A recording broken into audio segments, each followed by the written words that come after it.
Hi, everybody. Angelique Montano-Breslin here from the Pelvic Health Hub. And today on the Pelvic Dialogue, I have Michelle M. with me, who is what I would like to call a pelvic pain warrior. And Michelle is here today to share a little bit about her experiences when it comes to living with pelvic pain. So, Michelle, thank you so much for being here today. Thank you so much for having me. I'm excited to share my story and talk to you about my journey and where I started and where I'm at now. Yeah, and I think this is really exciting because the last couple of people I've spoken to are really giving me perspectives from a practitioner side. So I think today will be really valuable for a lot of those people out there that are struggling with pain issues that really don't know what to do or where to go. So I think it's really, really great to hear your story and for others to learn from that. So why don't we start? Just tell us a little bit about, your story, where you started and where you're at now. So hi, everybody. I'm Michelle M. And I like to call myself a pelvic health advocate. I've dealt with pelvic pain since childhood. Unfortunately, I had a tobogganing incident around 8 years old. And I fell on my tailbone. And ever since then, I've been guarding and been dealing with pain that was never fully addressed. So that was around 8 years old. And I remember my dad also getting injured in his tailbone and him telling me to sit on the donut pillow. And being 8 and being a young child, I didn't listen and didn't want to do that because it was embarrassing. But I still use that donut pillow to this day. And then as I grew up and I headed into puberty, I unfortunately started to get painful periods, as well as recurrent urinary tract infections, yeast infections, and that vicious cycle just started. And my family doctor did all that he could to help with my pelvic pain at the time and my painful periods. But he then referred me to a gynecologist around 15, I believe, 15, 16. I was on birth control pill to ease the flow of my period. So it does help that, but it did not help my pain and issues. So this gynecologist took a look at my history and did an examination. And at 15, I was diagnosed with vulvodynia, vestibulitis. Sorry, sometimes the words get the best of me because they're pretty long. Yeah. And possible lichen sclerosis. Lichen sclerosis being autoimmune valvular skin condition. Which at that time was pretty dramatic to hear because that was when I was 15, 16. I'm 32 now. So about 15 to 20 years ago, the start of the internet, I got home, put in lichen sclerosis into Google or Yahoo or whatever search engine was around. And the things that I learned and I read online were very negative. My doctor didn't really give me good guidance. So it was very traumatic at that time. And I was sent to, skin doctor, the dermatologist, a valvular dermatologist. And at that point, they explained to me how there's a good possibility it was lichen sclerosis. However, they didn't want to do a biopsy because it would cause me more pelvic pain in the future. At that point, I was frustrated because I had no answers, no solution. But now looking back, that was probably one of the best decisions Yeah. thank you, in my care, because it could have potentially caused me more issues in the long run. Anyways, so I got through my teenage years and my 20s dealing with chronic UTIs, which would debilitate me, chronic yeast infections. That cycle continued on. And then it wasn't until my early 20s when I started my career and I began to take many days off work due to my pain and my infections. my coworker, my manager at the time, pointed out a naturopath, and I went in that direction, and I got some help with my UTIs, and things got better under control. They weren't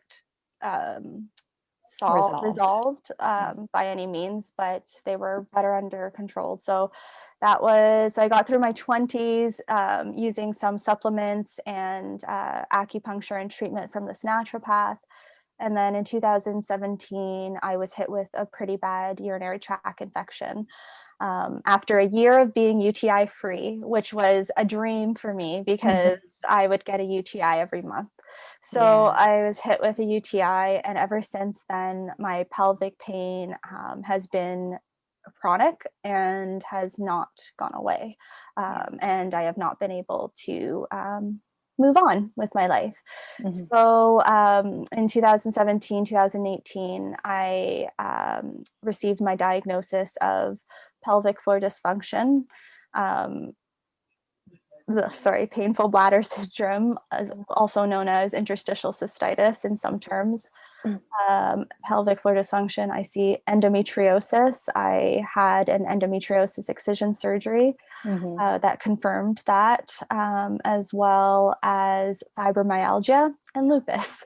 So I was 28 at that time. So it took me many years to get to where I'm at right now in figuring out what's going on in my body and finding a treatment plan that works with me and for me and helps me move forward in my life.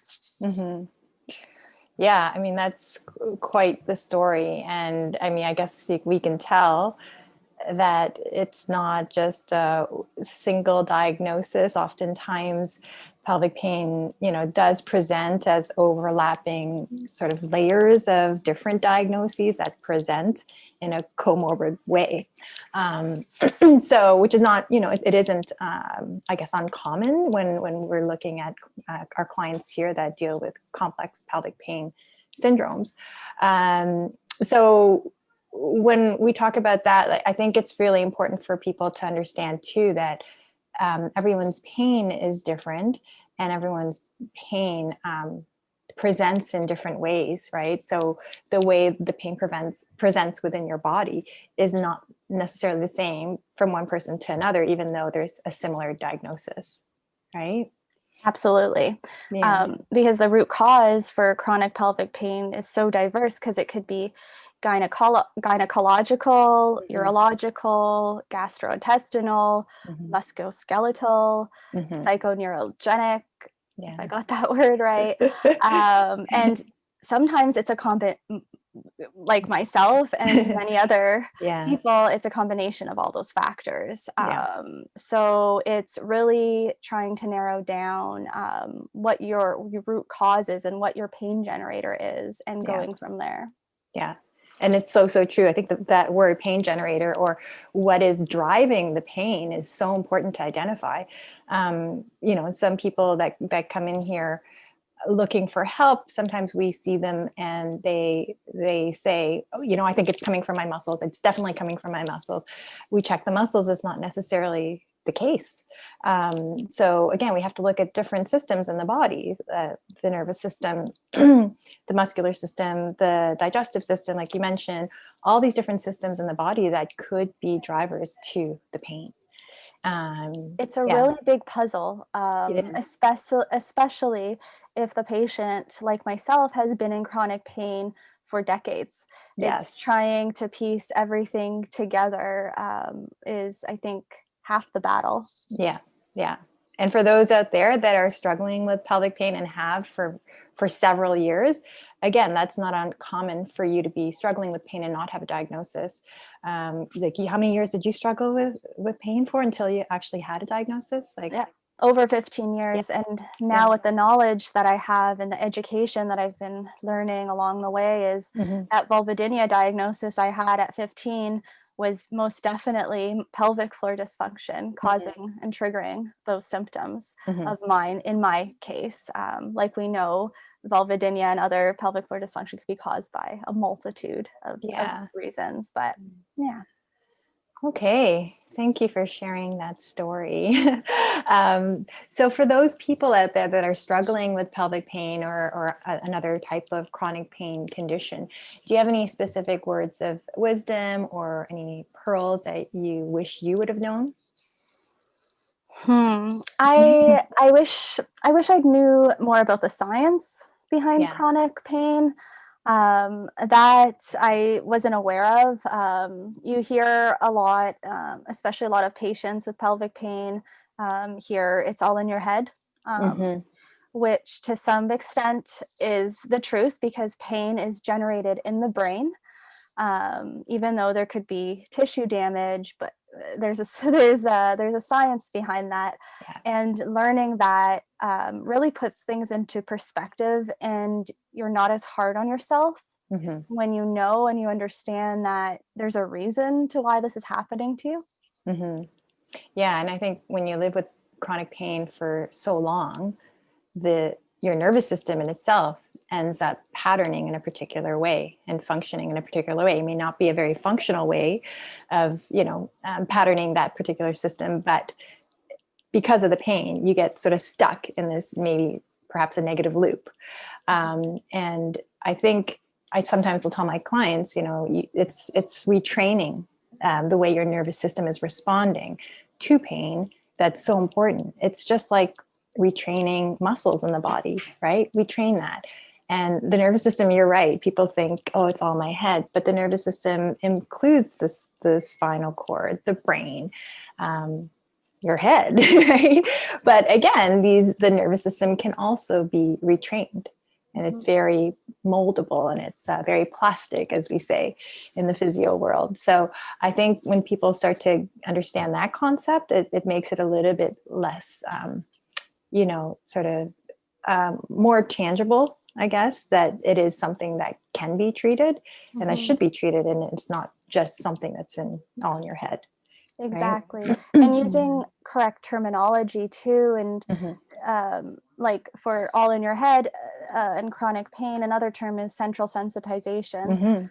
Mhm. So, like you're saying, it's the nervous system goes on this huge wind up, Mhm. and during like a painful episode. So, if you're having a flare up of any sort, Mhm. and it gets regulated in this constant state of high reactivity, Yeah. and Fight or it's flight bringing it all the time. exactly, Yeah. and you get stuck in that system, Yeah. and like nerve endings become very sensitive, and they Mhm. interpret any sensation as inflammation or pain or Pain. danger. Yeah, absolutely. So yeah, it's something Yeah. that I wish I knew at an earlier stage in Yeah, my journey, but it is a big piece of the puzzle. absolutely. So anybody out there struggling with this sort of pain, make sure you find a clinician that's going to practice in a biopsychosocial model, because we can't just treat muscles and expect things you know, to go away 100%. It really needs to be looked at in a really holistic and a global manner. Absolutely. Hmm. Um, so, can you tell us a little bit about what you did to advocate for yourself and how you navigated the healthcare system? Because, I mean, obviously, it's been years and years since all this started. Yeah. Mm. So in 2017 is that's when what's that term that they use, the straw that broke the camel's back. Back, yeah, Is yeah. that the right way to say Something it? along those lines, yeah. I feel that was my tipping point. Mhm. I was depleted. I was frustrated because I knew something was wrong. I had that terrible UTI that triggered it. The UTI got cleared. All my tests were negative. Nothing was showing inflammation. All my Mhm. markers were normal, but my body was still in this high alert pain Mhm. cycle. Mhm. So I also always knew that endometriosis was a possibility just because of my painful periods and my symptoms that come along with that. Right. But doctors never took me seriously. So when I hit this point in 2017, I took it upon myself and did my research online. And that's when I found a community who were very much like me, trying to find answers, and some people were a little bit ahead in their journey. So I was able to learn from them, also connecting with people within the Greater Toronto area to find the practitioners that specialize in the care that I need as a pelvic pain patient.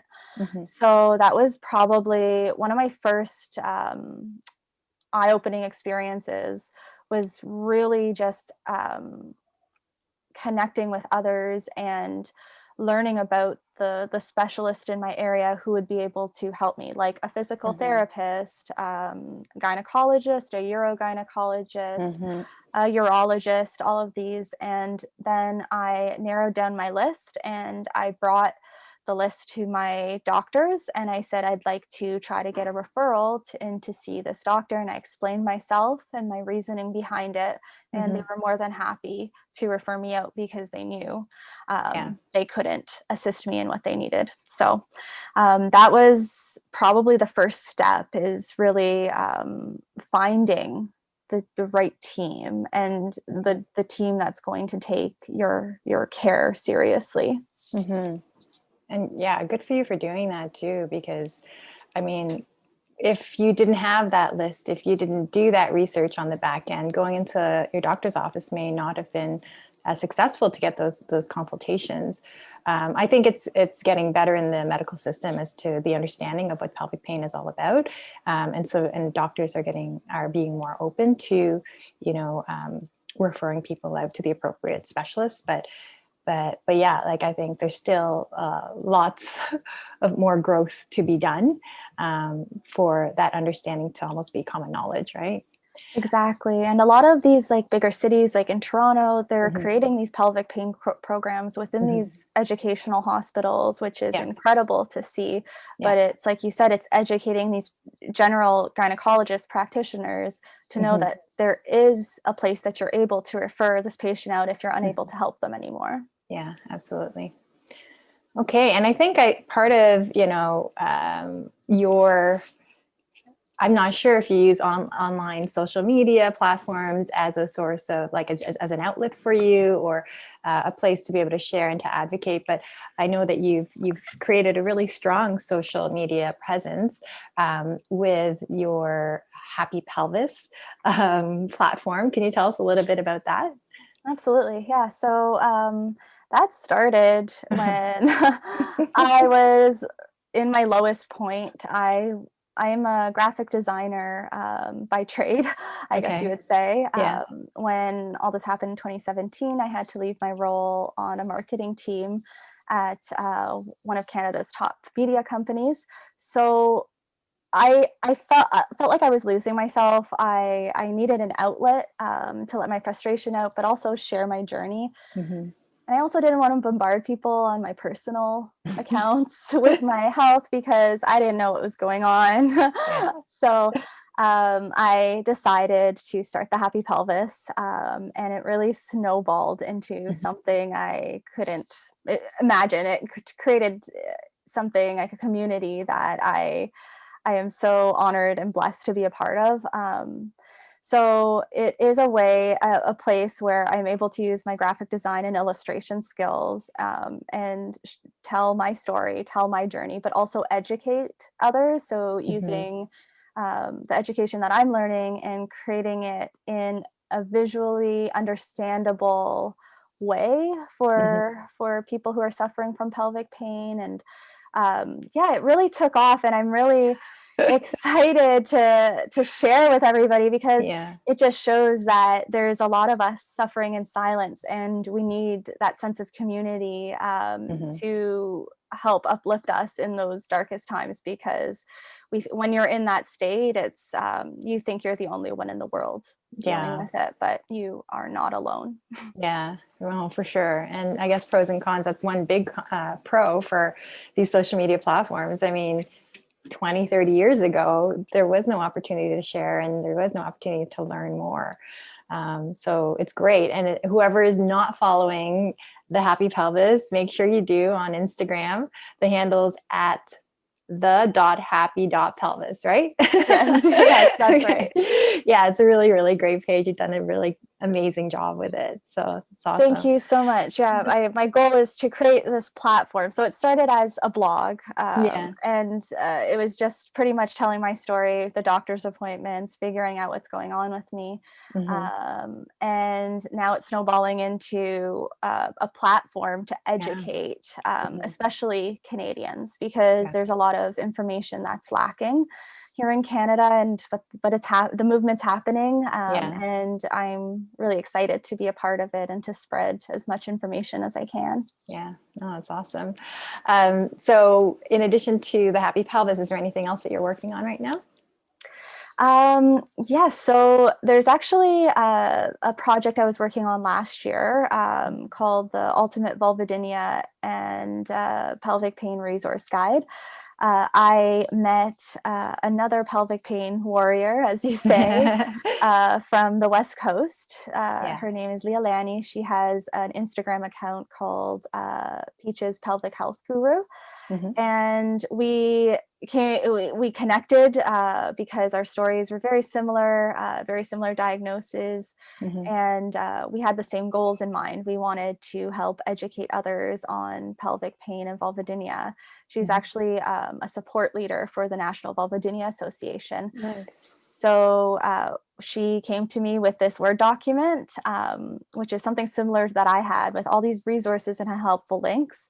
And we collaborated and combined what we had, what we knew. Hmm. And there's a lot of resources for Facebook groups, educational links, podcasts, films, TV, everything related to pelvic health Hmm. is in it. So we just launched volume 1 at the beginning of the year, and we're hoping to start working on volume 2 in the next few weeks and get that out by the end of the year. So we're just going to keep building and improving upon this as well.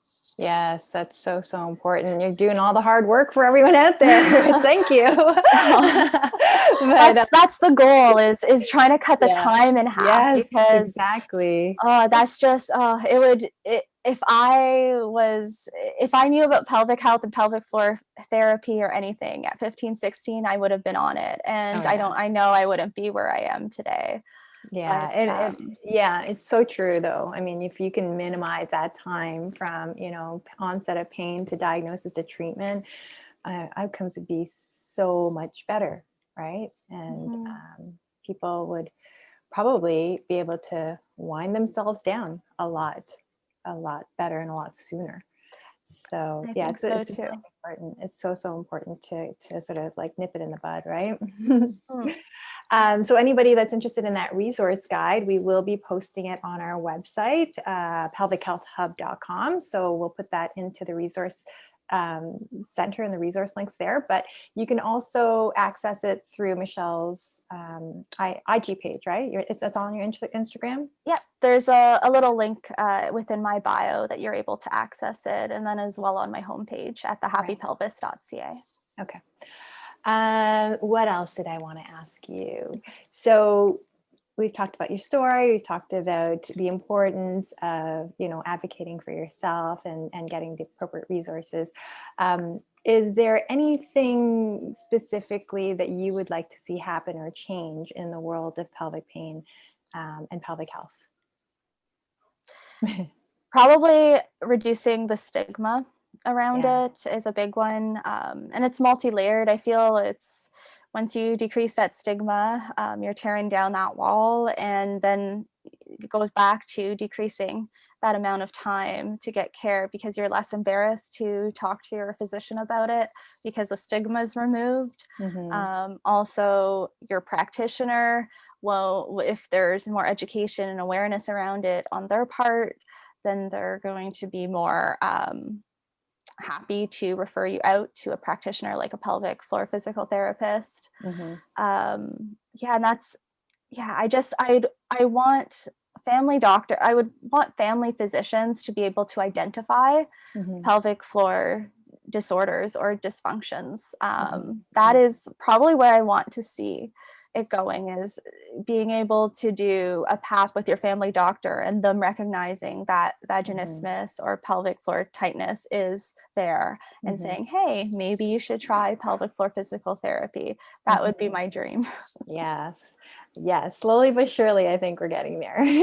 And also for me, sorry, bringing it back, No, it's the okay. reason for that is for my personal case, I do think and believe that my recurrent UTIs were driven a lot by my tight and hypertonic pelvic floor, not being able to release my bladder fully, and therefore the bacteria settling in my bladder, having a party there. Yeah. So I feel like if a doctor, because UTIs are incredibly common, and I'm sure they see patients every week come in with UTIs, referring out to a pelvic floor physical therapist can help that patient rather than them being on antibiotics for over 10 years to try to prophylactically reduce UTIs. Yeah, and especially if tests are coming back negative for UTI, then, sometimes pelvic floor dysfunction or tight pelvic floor muscles mimic a presentation of UTI when there is no bacterial infection. And so I think that piece alone for GPs to understand, or family doctors to understand, the symptoms of UTI may not necessarily always mean that it's a UTI. But it's so true. I see many clients in my practice where they come in with UTI symptoms, but there's no UTI. And perhaps they did have a UTI that sort of started a cascade of changes in their overall pelvic health. And in some cases that creates more tension. And so that then mimics an ongoing sort of symptoms of UTI. So yeah, it's education for sure. And I totally agree. I think that even that little piece would be really helpful for the general practitioners and family doctors out there to be able to, refer out an appropriate way. All right. Thank you, Michelle. I think it's really, really helpful to hear from somebody that struggled with pelvic pain for many years. And I know that you're coming off a little bit of a flare. So maybe we can close by just chatting a little bit about what you do for self-care, because I think it's a really important piece. And it's just the way that I like to sort of close our interviews on the hub here. So what do you like to do for self-care? Probably the top of the list is my all-time favorite is at the end of the day, getting in the tub with some Epsom salts and then putting on a meditation. Nice. And then settling in to then going straight to bed. That's my form of self-care every day. It's time for myself where I really think about my day and think about goals, and also take the time to be present.